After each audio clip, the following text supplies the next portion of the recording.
Okay guys, magandang araw po sa ating mga participants ng training. May mga laptop po mga kasama na straightforward lang po yung testing. Kagaya po nito, gaya nung nasa training natin, paano ba natin malalaman na yung sira ng isang laptop ay capacitor? Okay? Paano natin malalaman yun sa pamamagitan ng isang testing lang? Okay. So set natin sa buzzer mode. Once na naka-buzzer mode na tayo, hanapin lang natin yung current sensing resistor. Pag nakita natin yung current sensing resistor, ay i-check natin ngayon.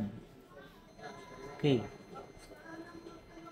Okay, gaya na sinabi ko po sa inyo mga kasama, na kapag yung nakikita nyo yung 0, yan 0, 0 point, ibig sabihin yan, capacitor ang sira niyan. At dahil shorted po yan, may sira siyang capacitor, mayroon po yung tinatawag na side effect. Ang side effect niyan, yung battery niya ay masisira din. So, ngayon, try natin kung masisave natin yung battery niya once na na-resolve natin yung sira nito. At yung sira nito, alam na natin kung saan. Okay. This is the very common problem ng Asus. Ang problem po niyan ay ito. Yan ang problem po niyan. Bakit po ganyan? Kasi po, kapag itong alikabok na to, ay tatama yan dito mismo. Kapag nagkaroon ng alikabok yan, kakalawangin yan yung kulay green. Tingnan natin ha. Yan, yung kulay green na yon, yun yung kulay green algae. Yan, so ibig sabihin, yan po ay pag kinalawang yan, masisira po yan.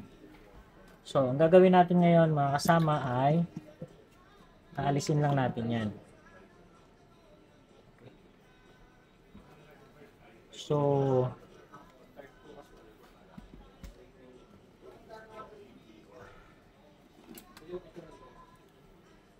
itong ganitong repair, bakit ganito?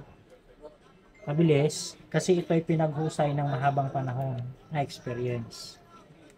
Sa iba po kasi hindi nila, ang tagal nilang ano to, matagal nila itong madadali kung ano itong pinagkagagawa. Pagkatapos nagtatanong, yun lang ang ginawa mo, 3.5 agad? Ano sir? Oo.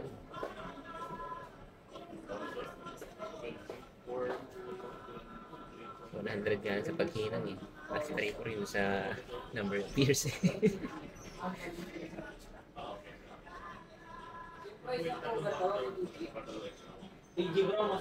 Kung saan mo, kung sa, alam mo kung saan hihinangin, yun ang ano.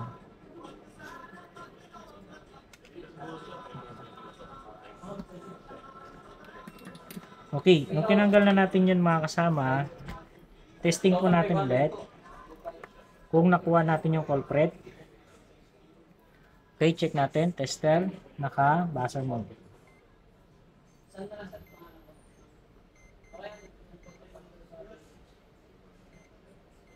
Okay, buzzer mode. Check natin ulit kung magba-buzzer mode pa. Okay, so wala na siyang buzzer mode. I-check natin ngayon resistance kung normal yung resistance at wala na siyang ibang problem. Okay? Resistance mode, dapat ang reading nito ay 2K tsaka 300K. Pag nag-mega ohm siya, okay na po yan. Baliktarin mo lang. I-reset mo siya ulit. Kasi okay, 2 kilo ohms nakalagay, 2.6 kilo ohms. Pag binaliktad natin, magre-reading siya ng unti-unti nga sa makakating niya ng 300. Ayan.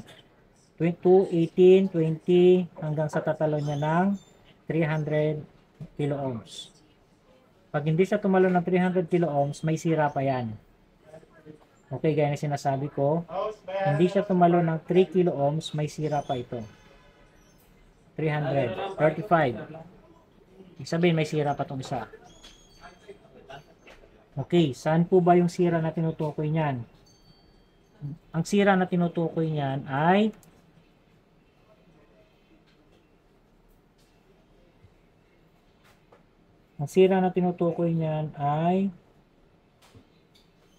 tingnan natin, bigyan natin ng chance. O, nag-stop na siya dyan. Ang sira ang tinutukoy niyan ay nandito. Okay, so investigate natin. So, paano ko ngayon malalaman na yung sira niya nandyan? Saka tayo ngayon gagamit ng diode mode. At dito po mga kasama, mas crucial yung test positioning natin. Yung probe positioning natin. Hindi lang basta kung saan mo siya ilalagay. Dapat dito mo siya ilalagay. Yung black probe mo ay dito mo ilalagay. Yung red probe mo siya yung ilalagay mo dito. Reading niyan, ang normal niyan is 500. Good. Okay, good.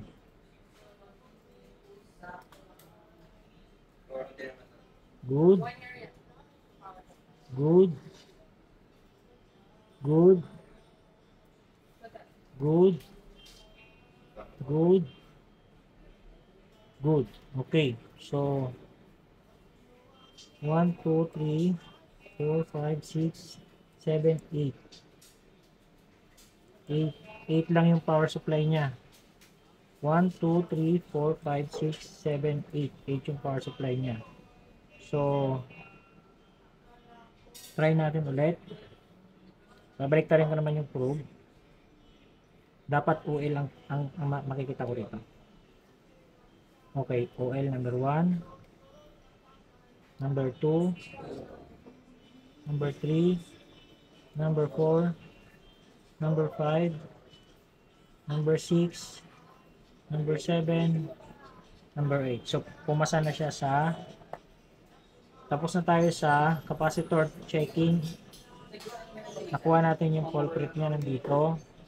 Sa MOSFET naman checking ay wala siyang shorted. So, ito ay directly connected yan dito. So, i-check natin dito kung mayroon tayong problem dito. Kung wala naman, baka talagang bumaba lang resistance niya.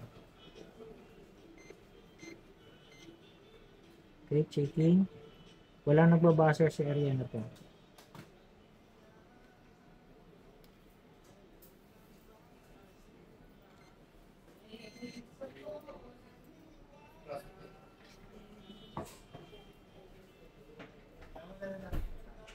Okay, so pasado tayo dyan.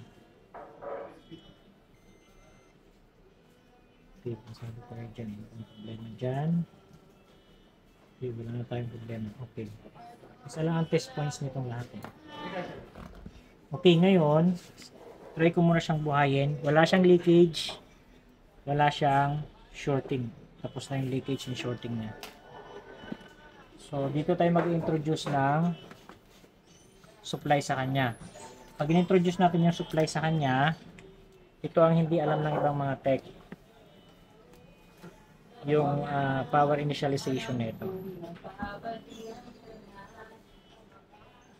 Kala nila hindi pa resolve na pala. Kaya lang matagal mag-boot ito sa unang pagkakataon.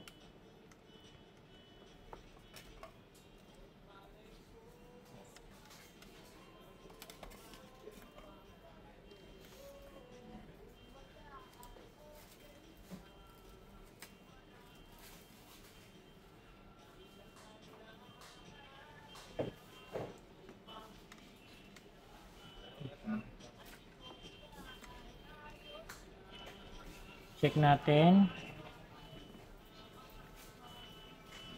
Okay, so tayo nakatingin. Makikita natin yung kanyang dynamics, yung variation, taas baba. Habang gumagalaw siya na gumagalaw ng ganyan. Huwag tayong tumitingin muna dito kasi matagal ito lumabas. Tingnan natin dito yung initialization pattern nasa power supply. Hindi pwede mag-stagnant. Pag nag-stagnant yan, sira yung memory niyan. Okay, hindi siya nag-stagnant. Okay siya. So, okay na po itong ginagawa natin. Yun lang po mga kasama, ganun lang siya kabilis. I-check. Okay. So, success na tayo dito. Ito na yun. Thank you.